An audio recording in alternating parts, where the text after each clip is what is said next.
বিএনপির প্রতিষ্ঠা বার্ষিকী উপলক্ষে বিএনপির সংগ্রামী চেয়ারম্যান জনাব তারেক রহমান খাল খনন পরিষ্কার পরিচ্ছন্নতা কার্যক্রমের উদ্বোধন করেছিলেন। ঠিক এইখানে এসেই বিএনপির সংগ্রামী মহাসচিব জনাব মির্জা ফখরুল ইসলাম আলমগীর সাহেব এবং মহানগর উত্তরের বিএনপির নেতৃবৃন্দরা এসে এটা উদ্বোধন করার পর আমরা প্রায় 2 মাস এই দীর্ঘ 5 কিলোমিটার লেক আমরা পরিষ্কার পরিচ্ছন্নতা কাজ শেষ করেছিলাম। হঠাৎ আমরা আবার লক্ষ্য করলাম যে আমাদের এই লেকে এবং এই ডোবায় অজস্র ময়লা আবার জড়ো হয়েছে বা এখানে স্থগিত হয়ে আছে। আমরা এগুলাকে আবার আমাদের নেতাকর্মী সহ কিছু শ্রমিক ভাইদেরকে নিয়ে আজকে আমরা শুরু করেছি। আশা করি সপ্তাহখানিকের মধ্যেই বেশ ময়লা জমেছে, আমরা এগুলো পরিষ্কার করে আমরা 2 পাশে বৃক্ষরোপণ শুরু করব। এবং বিএনপি যে ঘোষণা দিয়েছেন, বিএনপি সংগ্রামী চেয়ারম্যান বাংলাদেশের আগামী দিনের আশা আকাঙ্ক্ষার প্রতীক আমাদের জনাব তারেক রহমান সাহেব, তারই ধারাবাহিকতায় আমরাও এই লেকটাকে, এই ডোবা, এই খালটাকে আমরা খনন করে 2 পাশে বাধাই করে আমরা মানুষের জন্য উন্মুক্ত করতে চাই। আমরা বিশ্বাস করি আমাদের এই এলাকায়ও ধানের শীষকে সাধারণ মানুষ ভোট দিয়ে জয়যুক্ত করেছেন। ওইখানে প্রার্থী জয়ী হয়েছেন আসিম জাহাঙ্গীর সাহেব, তার সাথেও আমাদের আলোচনা হয়েছে। আমরা সকলে মিলে আমরা এটাকে মানুষের জন্য উপভোগ করার জন্য, এবং এই এলাকায় একটি যাতে উদাহরণ হয়ে থাকে উত্তরার মধ্যে, এটা অনেক বড় লেক, এটাকে সরকারের সহযোগিতায় ইনশাল্লাহ আমরা এটা মানুষের সামনে এটার কাজ সমাপ্ত করে খনন করে বাধাই করে আমরা মানুষের সামনে তুলে ধরবো ইনশাল্লাহ।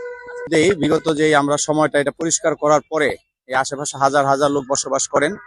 এখানে ব্যাপক ময়লা বর্জ্য এবং যেগুলো নোংরা ময়লা ছিল, পরিষ্কার করার পর এলাকার মানুষের মধ্যে আশার আলো জাগিয়েছে এবং তারা এটাকে বাহবা দিয়েছেন এবং তারা অত্যন্ত আনন্দিত যে এই চতুর্পাশে যে ধরনের ময়লা ছিল এবং ব্যাপক মশা ছিল সে থেকে মানুষ পরিত্রাণ পেয়েছে। সেই কারণে আমরা এটাকে ধরে রাখার জন্য বিএনপি ঘোষণা দিয়েছে বাংলাদেশ নদীমাতৃক দেশ, প্রায় আগামী 6 মাসের মধ্যে 20,000 কিলোমিটার নদী ডোবা এগুলা খনন করবে। তার এই ধারাবাহিকতা আমাদের পরিকল্পনা এইটাকে আমরা এই 2 ধারে লেকের 2 পাশে আপনার উত্তরা একটা আধুনিক এলাকা এবং এখানে হাজার হাজার লোক বসবাস করে, হাজার হাজার বাড়ি রয়েছে, যাতে মানুষ সুন্দর মতো বসবাস করতে পারে, পরিষ্কার পরিচ্ছন্ন থাকে এই এলাকাটা, এবং এখানে সুন্দরভাবে বনায়ন করা হবে এবং মানুষ যাতে বিকেলে এখানে বসে উপভোগ করতে পারে, যেটা পৃথিবীর বিভিন্ন উন্নত দেশে এগুলো আছে, এবং সেই পরিবেশ আমরা এখানে ফিরিয়ে আনবো। এটি আমাদের মূল লক্ষ্য এবং উদ্দেশ্য।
ভয় পাও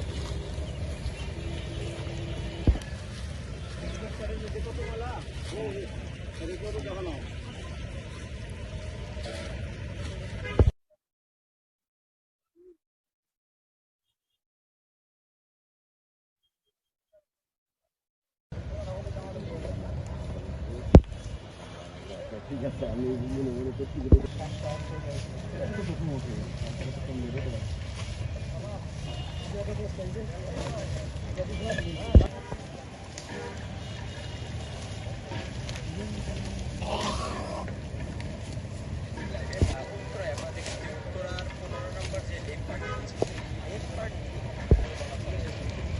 পরে আরো 1 ঘন্টা হয়েছে পরে কোন যাইব